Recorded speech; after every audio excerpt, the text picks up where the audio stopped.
Welcome to Flat Earth Debate Live. I'm your host Nathan Oakley, and if you are new to this channel, or you've not done so already, then be sure to subscribe, hit the bell notification icon and join button if you'd like to become a Nathan Oakley 1980 channel member and keep up to date with the Flat Earth Debate. If you would like to support the channel, there is a super chat that runs alongside each of these shows while they are live, and there's also a PayPal, Patreon and crypto link in the info box below the video. Most importantly, if you'd like to join the discussion, simply mute the page you are currently watching, then click the link in the info box below this video to join the panel and express your views on the nature of Earth. If you do join, please don't swear. If you do, you'll be ejected. And if you are, please don't try to rejoin the stream using sock accounts. You'll be warmly welcome back on the next stream. Please also share the show on social media. Sharing the show obviously increases the live audience, but this in turn increases the chances of a more diverse panel, so please share the show on Facebook and Twitter. Now, we are joined by probably Arwin trying to join right in the middle of my introduction. Yes, indeed it is. Arwin, 10th man. No, we haven't got 10th man. Arwin, Neil, Refracted Curvature, Eli, Brian's Logic, and a whole bunch of people in Discord. So welcome, one and all. Hello, hello. Good afternoon. Hello. Hey, good morning. Welcome back. Good morning. Good to have you all. Any evidence of a physical geometric sphere edge horizon, formerly known as the curve of the Earth? No, that the horizon moves all the time. It moves around with the weather. It can change with optics and it can change with elevation. So it's not geometric. Not Earth curve. If the horizon doesn't have anything to do with the geometry of Earth, then that affects a lot of things that are tied to that geometry, like dip angle. So it has to be if we live on a sphere, right? Correct. If we are on any shape of any description, at some point there'd be a geometric limitation to your view. Well, that geometric limitation to your view on a sphere, they claim is a tangent point, edge, horizon, called Earth curve. The horizon in their model is Earth curve, and it's claimed to yield geometry of that said sphere called Earth.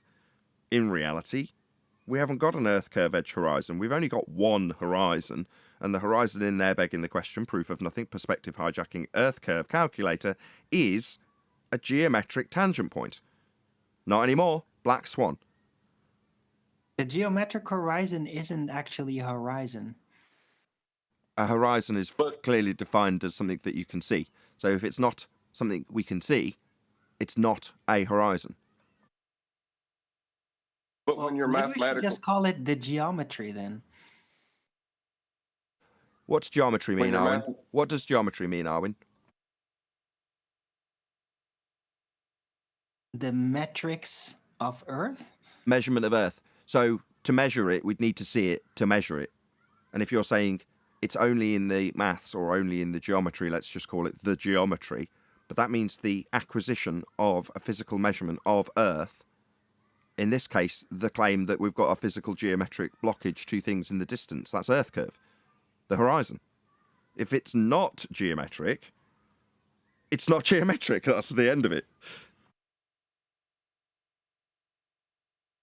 well, when you're acquiring a tangent plane mathematically, take your eye height and a 90 from your zenith, and you go to a physical geometric horizon to establish tangent plane. If it's not geometric, you can't do that. You can't refract the horizon. Or if it's refracted, it's not geometric. I was just going to say, I think it's very telling that the only thing, the geometric horizon of the globe, but it's not geometric, right? The globe's horizon, we'll call it. The only thing that is actually any good for is for putting tangent planes onto it. It's not very telling. That's kind of ironic, isn't it? It's only good for putting flat planes onto it that we use in reality, if you know what I mean. But it's redundant as a step. You don't need to do it. We've already got a flat plane. When you take an angle measurement, your acquisition then can be used to navigate or position yourself on the flat plane that you've just measured. That is how it's done. Yeah, or you could think that the flat plane that you're using and living on and seeing, you could say that that is only touching a sphere at one point. Right, hemorrhoid Earth. Any evidence that you can acquire an elevation angle from a curved baseline? No, there's no evidence whatsoever for that. It's not possible. Angles have to have, especially elevation angles. All angles are straight lines, and elevation angles have to have a horizontal, as they require a 90. Any evidence of the R value? That'd be Earth radius. No, there's no evidence of R. No evidence whatsoever. Can I use a flat plane to get the angle to make a derivation of R? Well, if you're a baller, that's how you would do it. Oh, no, never mind then. That's I mean, silly. that is how it's done. As much as you're asking if you wanted to create a new philosophy of a sphere Earth, how could you do it? Well, yes, you could do it that way, but it is done that way. The measurements of a sphere Earth, the claim of a sphere Earth came by way of acquisition of elevation angle measurements from a flat plane. So to claim you're on a sphere, you're going to need a flat plane to do so. As absurd as that sounds, that is the fact of the matter. Yeah, if you do use a flat Earth elevation angles to Polaris, you will get the dual radii of the globe. Any evidence If you of, decide. Sorry. any evidence of axial rotation of the Earth-based variety? Shout out to Mike808. Just gives me money. Thank you very much for the super chat, Mike. Axial rotation. No. It's all Helicopters go up and nothing moves underneath them. So when Neil deGrasse Tyson said that Earth turned underneath the football to cause an apparent deflection as you watched the ball curve through the goalposts in the stand, it was just the ball curving through the stand because it had a curve to it, not because Earth was turning beneath it. Yeah, he just made stuff up. I see. Yeah. You wouldn't Brilliant. expect to see Coriolis deviation. No, we would. Because Neil it's all deGrasse Tyson relative. said we would expect to see he said we were seeing it when we saw a football curve. That curve was claimed to be Coriolis deflection by Neil deGrasse Tyson. So when our opponents on the anti-flat Earths tell us we wouldn't expect to see it, yeah, you would. It's claimed to be seen in that curving ball. Of course, if the ball's curving because Earth's turning beneath it, then Earth also turns beneath the blimp filming the game and it would drift away. It would also turn underneath a hot air balloon, a drone, a helicopter, and an aeroplane. And you, if you jumped up and down. On the equator, you'd jump and the Earth would turn beneath you at 1,000 miles an hour if there was a Coriolis effect, like it's claimed to turn underneath the football. It doesn't. We don't observe this effect. It's nonsense. Earth isn't turning. There is no Coriolis deflection to observe. And when we point that out, we're told that we wouldn't expect to see it. No, we wouldn't expect to see Coriolis deflection. We don't think Earth's turning. You on the globe would expect to see it and are told you are seeing it when you see a football curve. You don't, because it would affect flight times. A flight from Charlotte, North Carolina to Los Angeles would only take an hour and a half rather than the 4.5 hours it actually takes, because Earth is not turning beneath it, for you to see it curving from the ground as you turn beneath the plane. Yeah, exactly. Wouldn't Come on now. Einstein's theory of relativity basically, didn't it negate any Coriolis deviation claim? Didn't it prove that I don't know just about the everything can rhetoric. move relative to one another and you wouldn't notice anything? There might be contrasting rhetorics. There might be the general relativity, not a theory, contrasting with Coriolis deflection claims. It makes no difference. They always have everything on a separate shelf. Anyway, what's that you say? You need to measure an elevation angle? Well, then you'll draw a straight line to a geometric horizon. What's that you say? The geometric horizon isn't where it's supposed to be. Well, then we'll draw a bent line to it. Just put the one book back on the shelf and take the other one down. They're all mutually exclusive of one another as far as ballers are concerned. It doesn't matter that the models don't intertwine or work with one another. If you need a curved line one day, you'll have one. If you need a straight line the next, then you'll have one. So be it. It's only a model. Yeah, all their proofs, supposed proofs of axial rotation, are everything but showing actual rotation. They're not showing actual axial rotation. Yeah.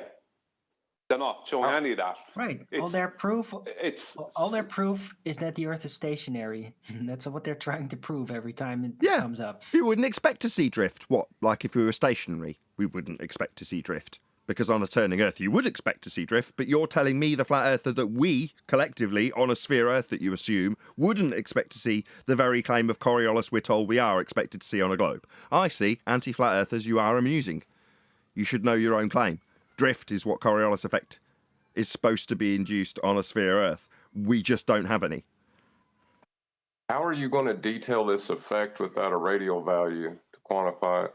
You won't. That's how they'll be debunked when they start asserting it away from the physical reality of something actually drifting. They'll make a claim that uses a radius value to give them their axis, to give them their rotation rate, and we've debunked R. Any evidence of the distance to the sun? It's over there. Beautiful Whatever day. it is. Beautiful, beautiful. Really nice here. Cold, but nice. Yeah, here too. If you assume it's a sphere, you can take angle measurements from a flat plane and then insert a radial value to give a consistent distance. So if we take a flat Earth elevation angle, we can derive a radius value and then assert that that flat Earth angle taken from a flat plane actually infers that we're on a sphere spinning with a radius. Very interesting. That's what they do on a sphere Earth, surprisingly, John.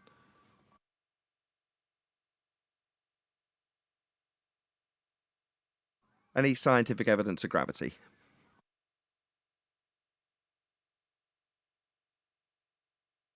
No, the only thing that's provable is relative density. That's the only thing that's provable through scientific method. Any single viable hypothesis from any of the fields of astronomy, cosmology, or astrophysics? No, they only have effects. They can't prove the cause. So they can't produce a viable scientific hypothesis. Right. The only way they could ever do that and apply it to the celestial bodies is by claiming that time could be a variable that they could vary. But of course, we know that's technically incorrect to do that. It's not science anymore. Well, if you're a heliocentrist, you won't be able to detail any phenomena without inserting R. That's correct. But can you dilate freedom? Because that's the same thing, isn't it? Saying time dilation. Same as saying freedom dilation. It's the same thing as saying time dilation. It's a concept. How much time? I would argue that Go on. I would argue that they don't even have a concept anymore, because the way that they're describing that concept using a debunked value, so it's more of a delusion. Well, it's pegged to have Scientology take up the slack and keep heliocentrism alive for the rich people who might want to join that particular religion. Because, let's be honest, there is no actual difference between the rhetoric of heliocentrism and the rhetoric of Scientology. They're both fundamentally the same in terms of what they have.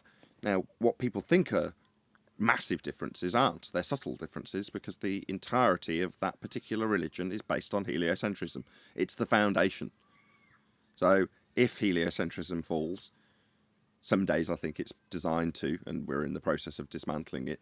Some days I think, no, we're in the process of patching it up and keeping it alive. I swing both ways depending on what I'm thinking about on that particular moment. But either way, if it disappears, Scientology will be just kept in place to keep that rhetoric alive. So if it needs to be pulled out in another couple of 100 years, it can be.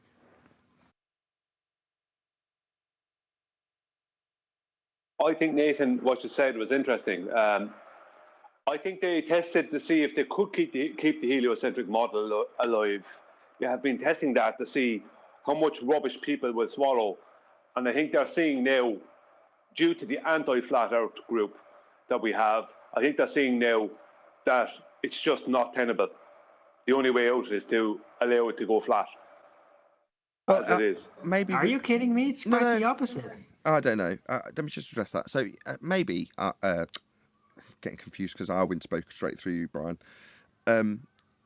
maybe it's the case that it's become untenable and the anti-flat earthers have failed to do the get around that they needed to do to keep the heliocentric religion viable for the Western world, one world religion. But it is currently untenable. But in times gone by, well, up until now actually, they've got around it with enough obfuscation to leave the audience confused. In other words, they get a draw. Even with a winning point in the argument, if there's enough obfuscation, they can call that a draw. This is the first time that hasn't happened. So as much as up until now we might have optimistically said, oh yeah, we're making progress, this is the dismantlement of the heliocentric model. Like I say, if you got up to the edge, to the tip of the spear, and you're a newbie, you wouldn't understand. If you got to the tip of the spear and you're an anti-flat earther, then you're in so much cognitive delusion that you're going to want to fight for your model anyway. You're already fighting. It doesn't matter that you're at the tip of the spear hearing the cutting-edge arguments. You're just going to understand how you need desperately to get around that argument with obfuscation at that point. So, I don't know. I could go either way at this point, Brian. I feel optimistic in terms of the position we're in the debate, but nothing more, because I don't know. Arwen? Unless you want to respond, Right. Brian. Yeah, I'll say something after Arwen. Go ahead, Arwen. Okay. Now, I think that they're actually successful, right? The anti-flat earthers' mission, whether they realize it or not, was never to actually prove the ball earth or disprove flat earth. It's to help people that want to keep believing in the ball earth to basically guide them through it, through confusion, right? Because they just cover it up. They just cover up everything. They're like entertainers, keeping you in the ball dream with ridiculous behavior too, and distractions and bad habits. So it does come with a price, but I think they are actually effective in keeping the people that just can't handle the truth, to keep them going. Quick shout out, there's 100 people watching, so massive shout out to all of you. Smash the share button, as that is the only reason there's over 100 people watching right now. If you haven't, please do smash that share button. Very warm welcome to all of you who've just joined the stream. Brian, I know you wanted to respond to that as well. Go ahead. Yeah, Nathan, I was just going to say the difference is that if you go back in history and you look at our opposition, you have people like Simon Rowbotham, and he had that surveyor, I can't remember the man's name now, who was his opposition. And the surveyor was a lawyer, basically. He was an anti-flat earther. And then you have Charles K. Johnson from back in the 70s, 80s and 90s. And he had the Flat Earth Society, who were anti-flat earthers in a lot of ways. And he dealt with a lot of that kind of stuff. But the difference between us and them is that we've seen the mistakes that were made by them.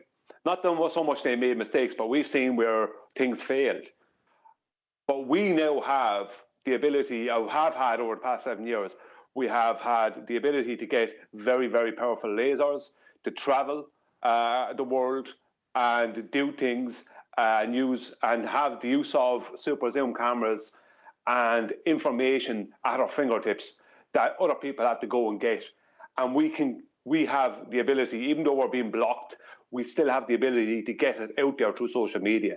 And I think that is why, right now, I think that's why it came about, because I reckon they knew that there was no way to stop people asking questions in the age of the internet.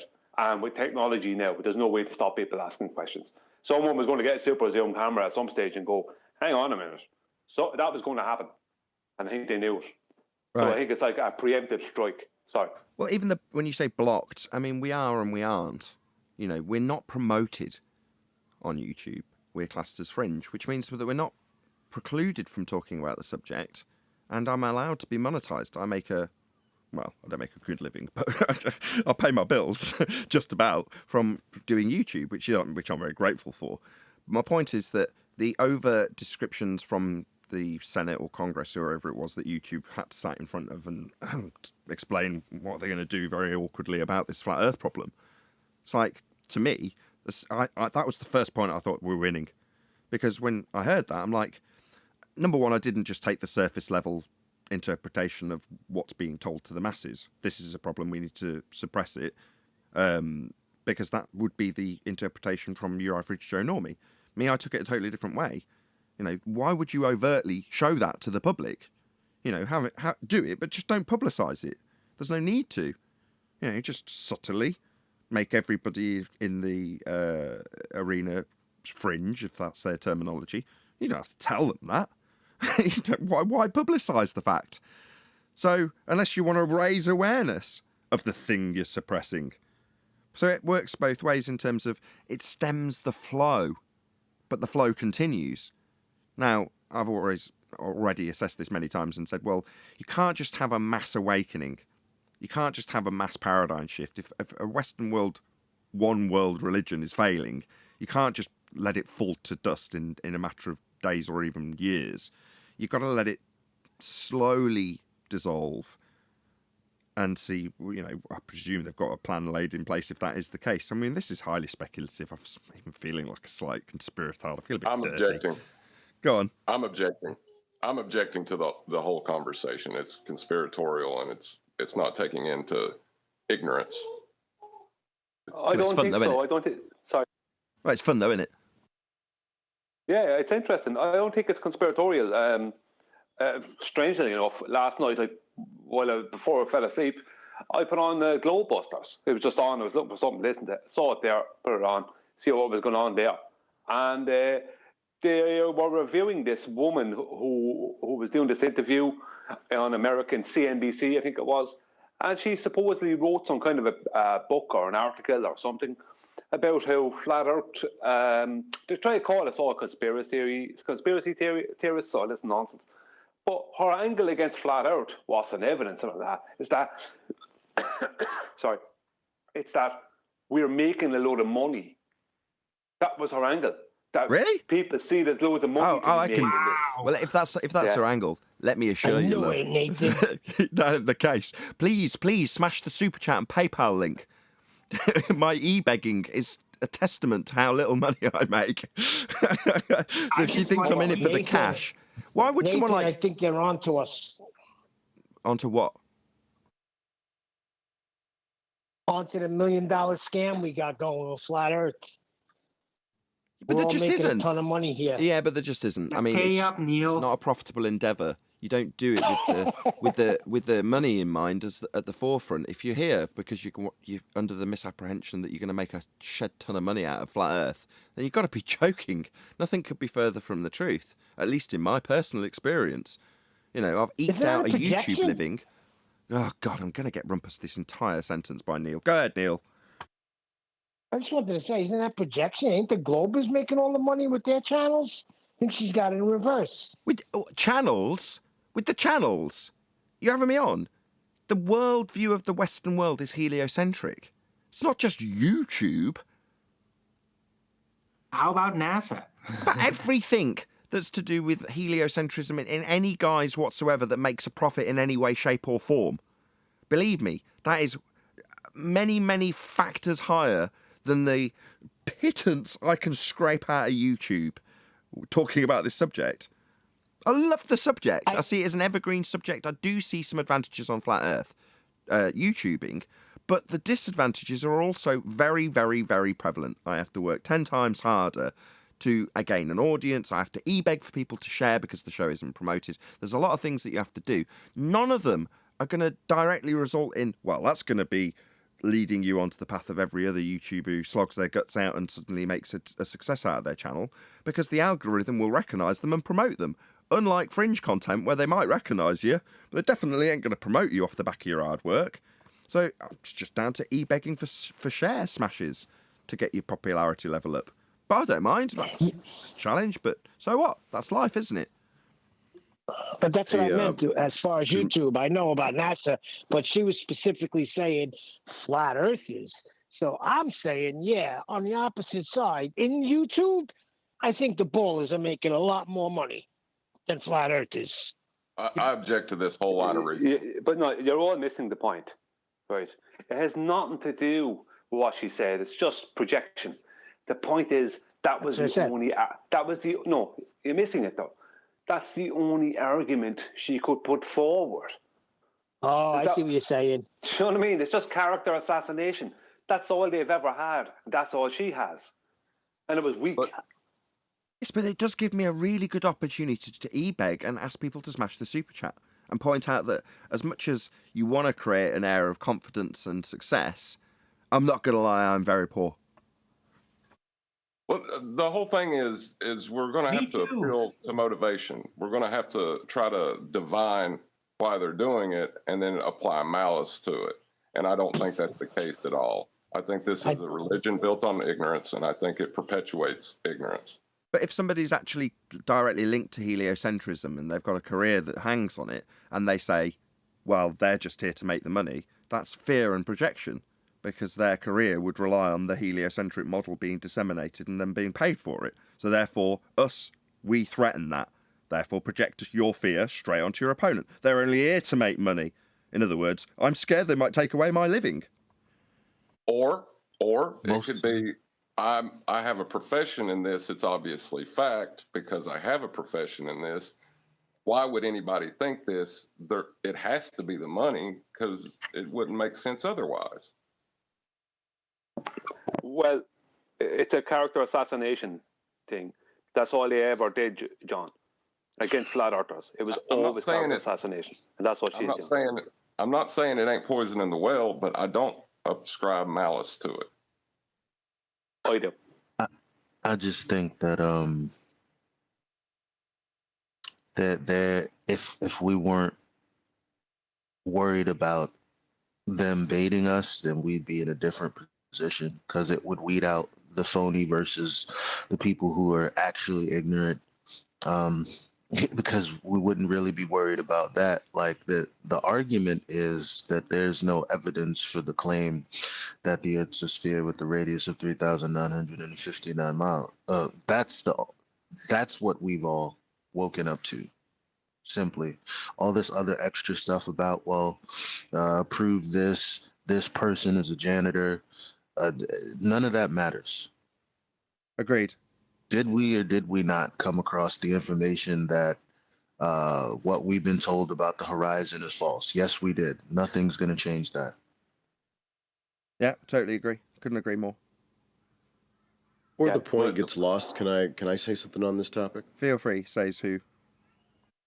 Well, yesterday I was having my wife listen to the clip that you put up with you and Akuma Virus and bent lines and horizons to the Black Swan, and it was brilliant. I love it. In fact, Nathan, I know that you've kind of like conceded that this is not going to be a huge money-making venture for you, but you're okay with that because this topic is not necessarily about the shape of the Earth. There's something much deeper to it, and it has to do with the nature of the truth and the nature of the lie, right? And so what you do very well, and I appreciate this, and I think there's a lot of people that do, you'll never know, and it's hard to quantify what you've done with this platform, but you've done a great job of kind of showing us the dichotomy and the paradox within the lie. Kiwi said at one time that every lie has a paradox, and you've done a great job at kind of showing people that whatever the lie might be, it will always not agree with itself. There will always be a problem within it, and the truth will always kind of be simple and plain. And the control structure of deceit is kind of it's like a barrel of snakes, and so it has to continually build upon itself more deceit to keep itself viable. But I think you've done a great job, and I appreciate all of your technical prowess and the way that you kind of geek out with your sound equipment and the product of the show, and I think it's all just really good. And I wanted to tell you that I appreciate what you've done here, and it's a lot bigger than just whether or not the Earth is flat or not. So I appreciate it. Yeah, well, first, thank you for all the compliments. But yeah, I try and disseminate that to the audience in respect that this applies elsewhere. Now, over the last 2 years, without specifically detailing anything, I can say the aspects that we detail in terms of science, especially, are easily applied to most news media when they use the word science, which they had over the last 2 years. A lot. Anyone who watches this and listens to us pull apart scientific claims of a sphere Earth has that in the back of their mind as a process that's universally applicable whenever bullshit claims are made with pseudoscience. And they're all over the place. So yeah, it's useful to disseminate it across and, from a philosophical point of view, recognise what you detailed in terms of how we've come to be in this lie. What is the formation of the lie? What is the truth, and how does it stack up when you actually present the evidence? Hey, Sleeping Mario, by the way. Again, thank you for all the compliments. I really appreciate it. I think he made some good points because, in a way, this show was so unique. I know it couldn't have happened without the topic being so unique, but the show was so unique, I reckon that it is rubbing off on other shows or shows for the future. There will be certain, what's the word I'm looking for? Not just processes, formats. There's a format here that is it's kind of being weeded out, all the things that don't work. And over the course of time, it's becoming more and more precise, more and more better. So I reckon there's a type of format that you've kind of come across, Nathan, a kind of unique format. And I reckon shows like this will become more popular, or this type of format will become more popular in time to come, even on mainstream TV. Maybe. I think mainstream TV's days are over, actually. But there we go. That's a different subject. Sleeping Mario, hello. Yo, yo. I Hello. just wanted to... I joined because I wanted to ask John a question, so when there's a gap. Now, there's a gap. John, you said that you didn't ascribe malice to the opposition. Why don't you ascribe malice to the anti-flat earthers? To the average Joe, I get it, but to people like, pick your favourite anti-flat earther, why don't you ascribe malice to them? Because for me, every time I see an anti-flat earther, they lie, they change the meaning of words to suit themselves, they commit every logical fallacy that you can come across, yet they'll never accept any science whatsoever. They'll always regurgitate it into some other format, and then they'll claim that that's science. So why don't you ascribe malice to these idiots? Well, I think it's more of a self-flagellation within their own cognitive dissonance. I think that they have a belief that they know, but they don't realize it's a belief. And they don't know why, but they know we're wrong. That's all they know. And that's how they've justified everything that they've done. So there is a malicious part to it, but it's not in the way that's being implied with the use of they. It's more of a humanities problem. It's an us thing, I believe. So, I for have a example, question to that. a good example would be Fight the Flat Earth. He got George Musa, writer for Scientific American, on his channel. Kudos for getting somebody prominent on his channel. But when he got him on his channel, he basically told him in the most polite of polite ways that he was incorrect, that gravity is not really a force, but we can think of it as a force. And he said things like, we must think of Newtonian gravitation as a force. That doesn't really mean it is a force, but we don't have to work at the really is level. So he couldn't be any more polite. Okay, Craig did get confused, but he still, to this day, he tells people that gravity is a force, it exists, it causes mass to accelerate towards each other. How is that not dishonesty, in your opinion, when he's literally corrected by everybody? He just chooses to ignore the correction. If that's not dishonesty, what is that? Because needs a new term, in my opinion. Well, see, George Muser recognized Craig's level of intelligence, and he addressed him within a paradigm he could understand.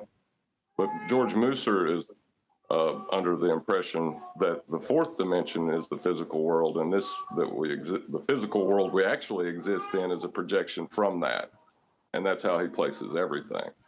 Okay, I know you're going to respond to him, Anthony, but can you mute when you're not talking? And then we're going to do a couple of quick shout-outs before we pick this conversation up again. Living on hemorrhoid Earth is a stinky existence. Preparation flat will fix that for you ballers. Thank you very much for the super chat, Godzilla. And Godzilla N. He says, gotcha, you missed one. Now you owe me $6.99 Canadian. That's one whole penny to you.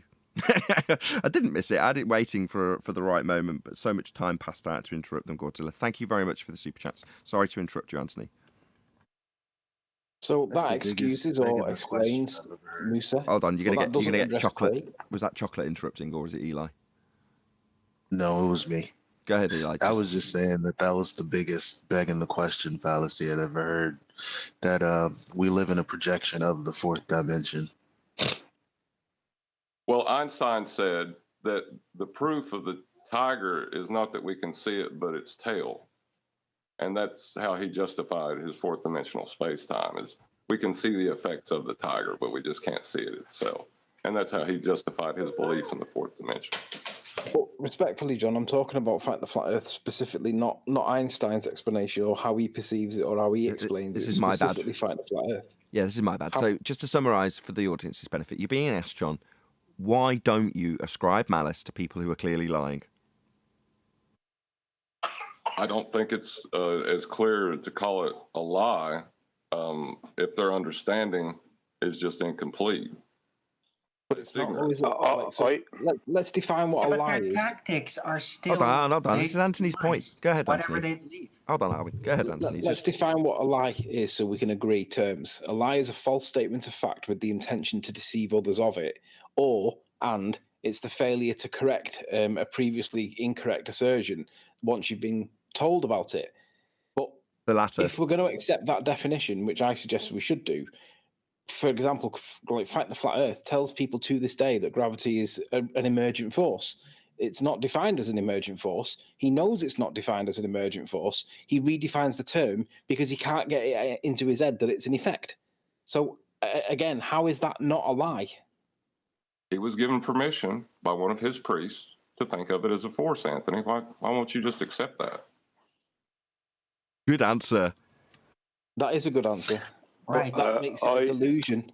It makes it a delusion rather than that deserves a clap. That was epic. That was epic, John.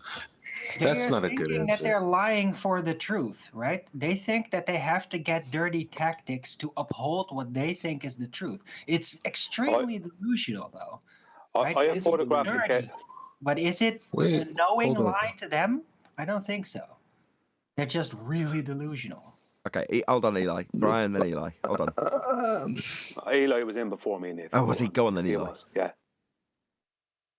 I contend that it was a good point. If you have words like, if someone says, like in any other scenario, like let's say, was your wife faithful? And someone says, well, you can think of her as faithful.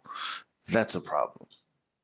Like that says to any individual that you're not really directly answering what I'm inquiring about. Oh, that's where you're wrong. Man, you've not met enough gamma males, have you? That's what we're dealing with, right? We're dealing with gamma males. So the kind of male that would do that would seek affirmation bias from a third party about his own wife not being in having infidelity or whatever the term is. I'm lost for the word. Either way, that is the very, very typical gamma bitch behavior that we deal with from our opponents that would do that. Seek out that guy. I can't believe you've just said that, actually, Eli, because I couldn't disagree with you more. Assess the people we fight against, my friend.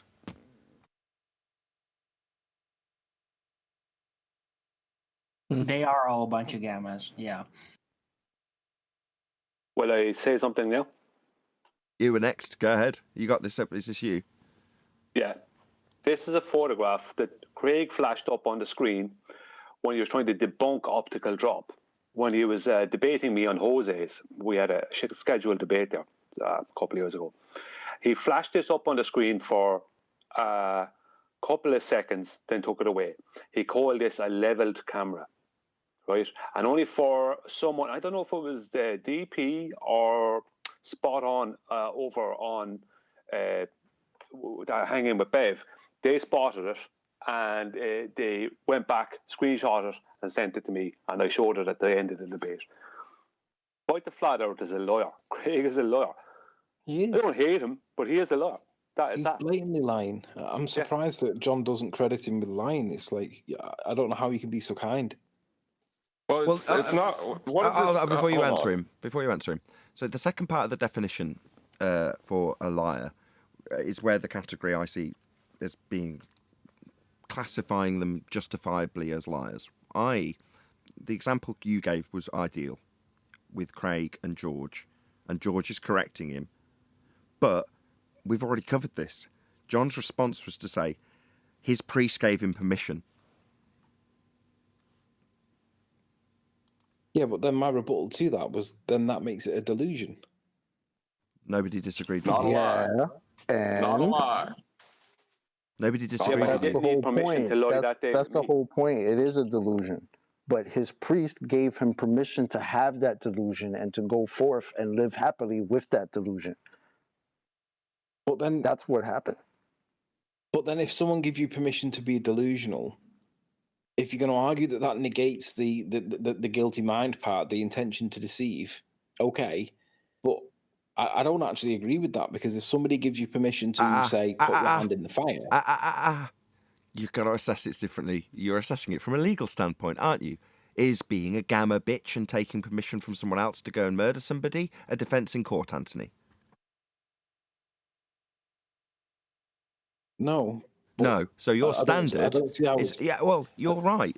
From a legal standard, you're right. From a definitional standard, you're right.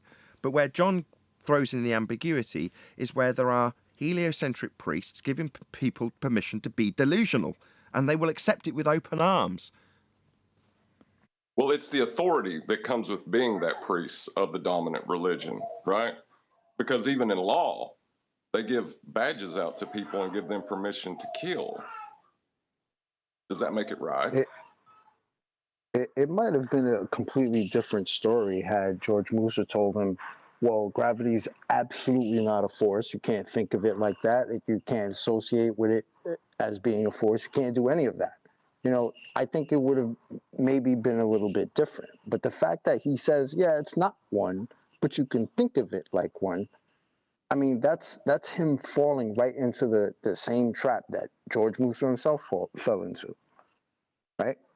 Sure, but I want to It's a assess sheer- Anthony's it's a position sheer on this now. delusion. I want to assess Anthony's position now. It's been broken down because it's his question. And wrongly or rightly, QE has decided to divide us up into two groups, presumably for his own amusement. One group, not me, right, although he's called it my fucking group.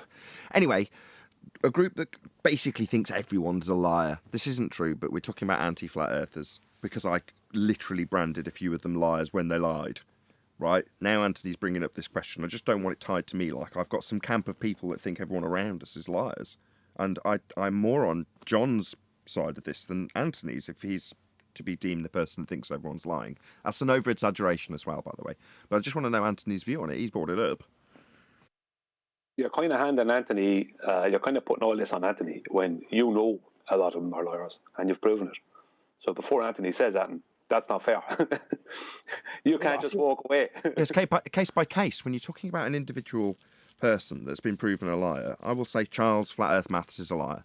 Here's a video that shows him lying to my face with me yelling at him and berating him for it and him trying to get around it and doubling down on the lie. Well, that's pretty overt, right? I can demonstrate that. But we start off with you, Brian, saying that they attack us from a stereotyping fallacy position where they just call us all idiots. It's always a personal attack on us. Well, I don't want to be guilty of the same thing, and that's kind of how Anthony's argument's been framed, because it is a case-by-case individualistic basis. But that's not relevant to the argument. Me proving that one man is a liar, and he happens to be a baller, okay, that one claimant who is a prevalent baller claimant was proven to be a liar. So what, does that disprove his argument? Well, I tried to contextualise it around R, so that the lie itself is contextualised within the argument and I can use it to my advantage. But for the most part, when you prove somebody a liar in this arena, does it serve well? You can think of gravity as a force. It doesn't mean it really is one. Okay, where does this draw the line in terms of winning or losing arguments? It just comes down to us describing the mental composure of one man who's been given permission to be delusional at the behest of a priest. Still, I'm built up Anthony because I still want to hear his opinion as he brought it up. Shout out to Al Junkie for hitting the super chat. Thank you very much indeed. I don't think we can substitute lying for delusion. When you're told expressly it's not a force, but you can think of it as a force, even though you can argue that that's consent to be delusional, it's still lying because there's an objective reality to the meanings of the words that he was corrected on. And even if he misses it, we all see it and we know what that objective reality is. If it isn't a force, it doesn't matter whether you think, it doesn't matter what you think it is. If it's not something, you can think of it as a pink fluffy cloud. And if it's not one of those things, it doesn't matter what you think of it is. But okay, so whatever criminal activity is going to go on, right? Before the endeavour, you've got two criminals, and the one is a bit thick, or a gamma bitch, and says, "Is this illegal?" And the other one says, "Look, this isn't legal, but you can think of it as being legal." And the gamma bitch goes, "Okay, I can think of it as being legal then." And then they move forward. Now you're saying, but that doesn't alter the illegality of it. Or in this case, the deceptive nature of it, which it is deception that we're talking about. But we know that. The distinction is, and I hope John will back me up when I say this, Craig doesn't. Right, John? Ignorance is the key in this argument. Well, I do I'm with have to Anthony. say I disagree. Yeah, I'm with Anthony too, but because the nature, this is the setup. Anthony was arguing that it wasn't actually a force, that they moved on to the curvature of space and time from Einstein. Like, that's what this is all, that's the context of the conversation.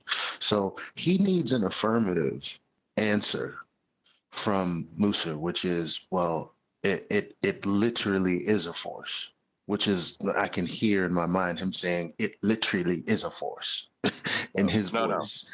And then Musa says, you can think of it as one. Well, in the context of the back and forth that him and Anthony had for like 3 weeks or a month, however long it was, any person who is conscious knows that they've lost at that point. Nope. Objection. Correct. That's what. Nope. Objection. The statement that he needs a statement of literal. No, that's what you, as understanding the nature of reality, would need. All Craig needed was to be allowed to think of it as a force. No, he needed to John. confirm. He needed to confirm that it was a force, and he didn't get confirmation. That I don't think he could settle on that. No. John's just explained that. right. He got permission to think of it as a force, and on entry to this discussion, Anthony described quite admirably how he took that permission and turned it back into an emergent force, quite literally. He even described it with an extra word that he was given permission to use, and the word force thereafter. I don't see why you're... Go ahead, Neil. Hold on, just let Neil get his... Go ahead, Neil, get your objection. That was me.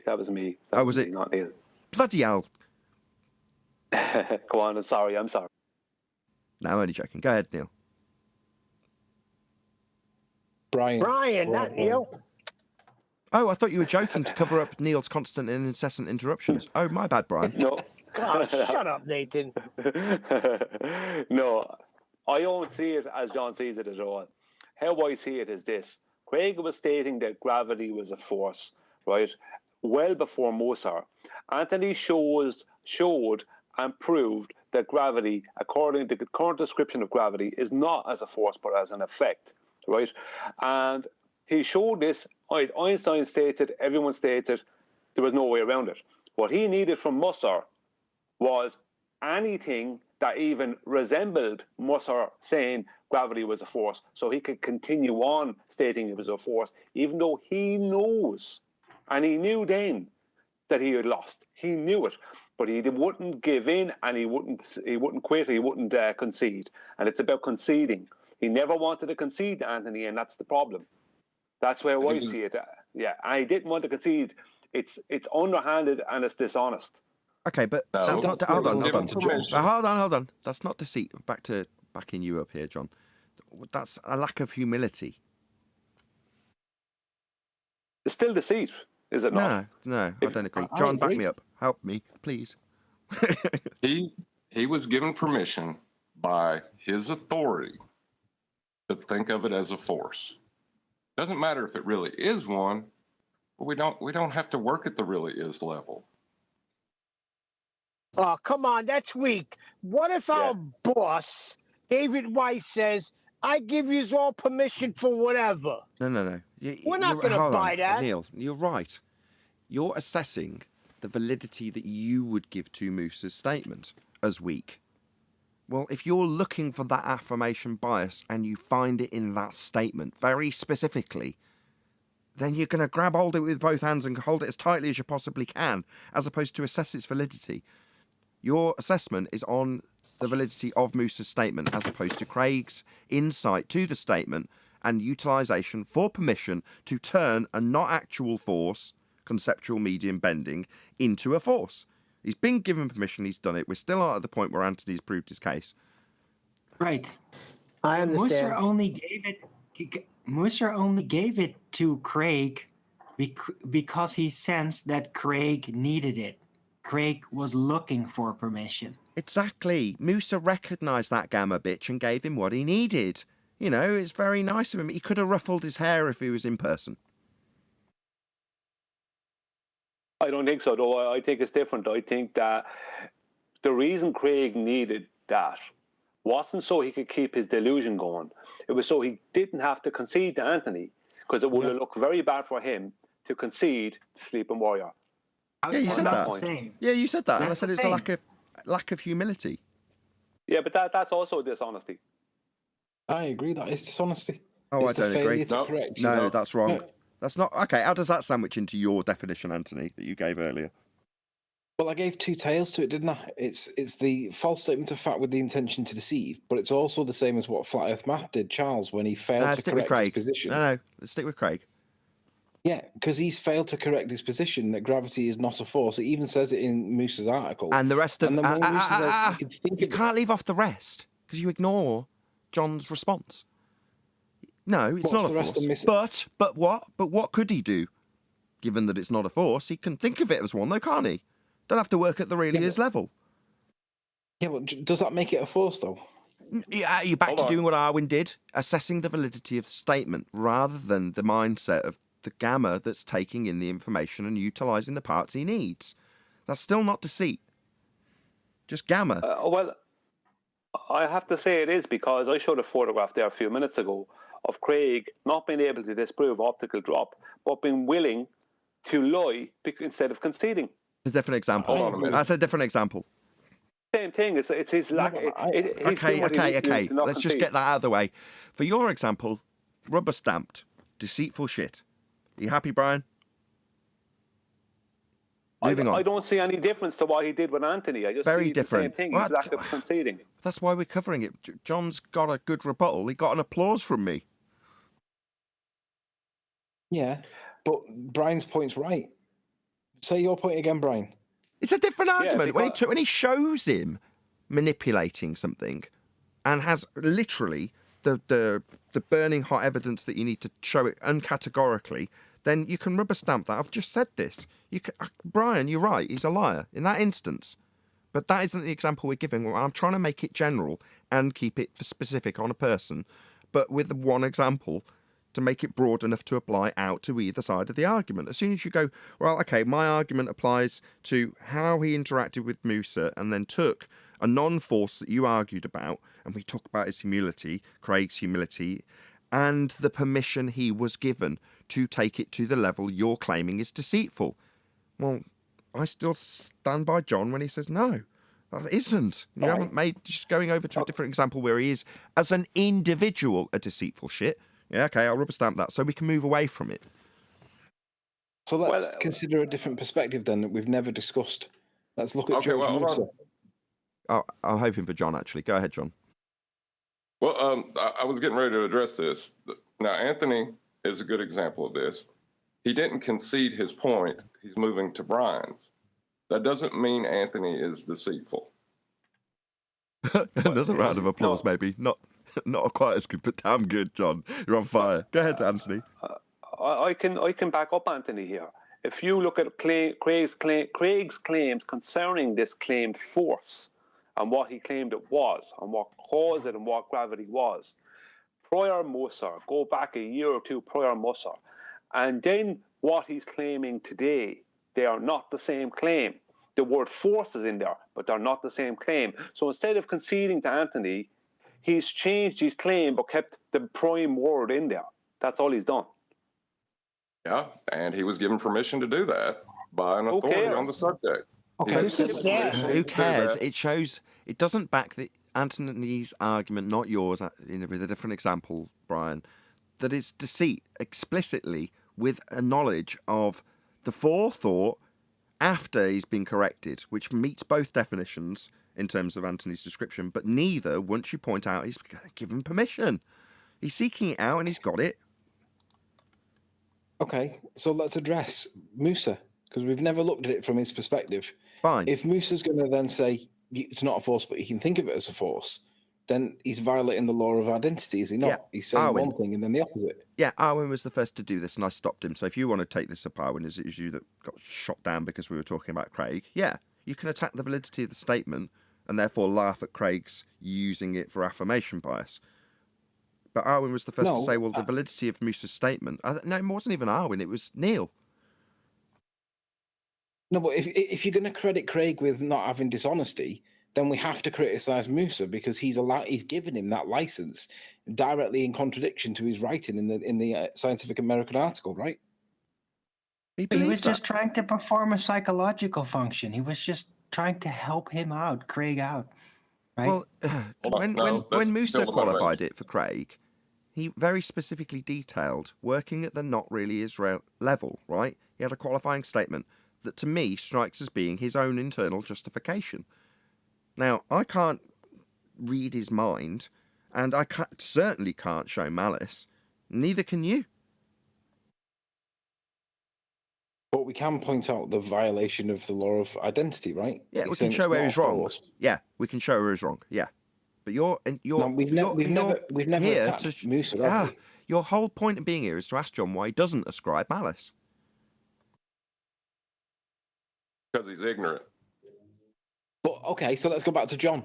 If you don't ascribe malice to Fight the Flat Earth, do you ascribe malice to George Musa? Nope. Would you ascribe malice to It's got to go somewhere. insanity? That's the question. Arwen, you're ruining this. Go ahead, Anthony. It's got to go somewhere. You can't have plausible deniability both ways. It does go somewhere. It's our fault as a culture. It's our fault as a culture. It's what about the anybody that's ever? It's anybody that's ever repeated this stuff. It's anybody that's, reified the horizon. It's anybody that's imagined that the things in the sky are physical bodies. It's our fault. I want to get into this, right? Because this is like a judicial setup. Why not ascribe this to insanity? There isn't an insanity plea for nothing. It exists for a reason.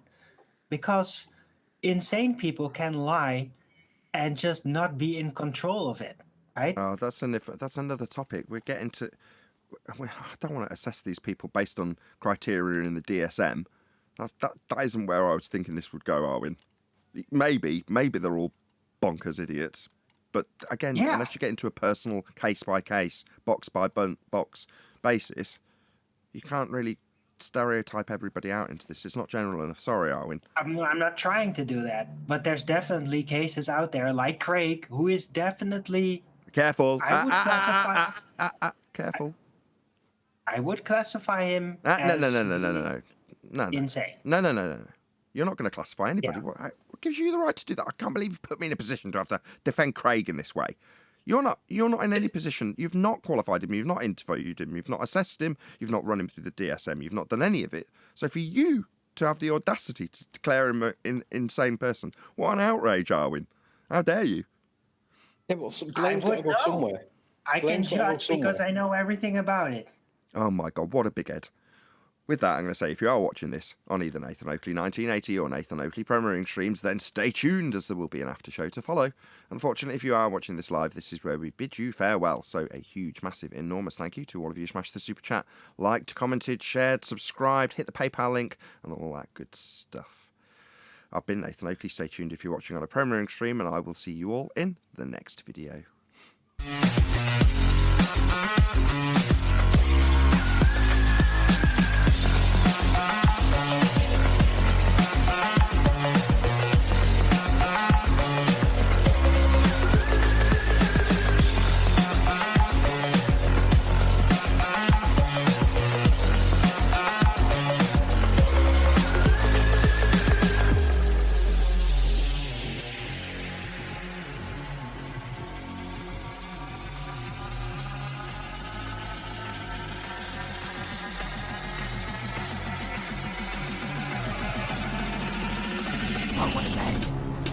fucking name.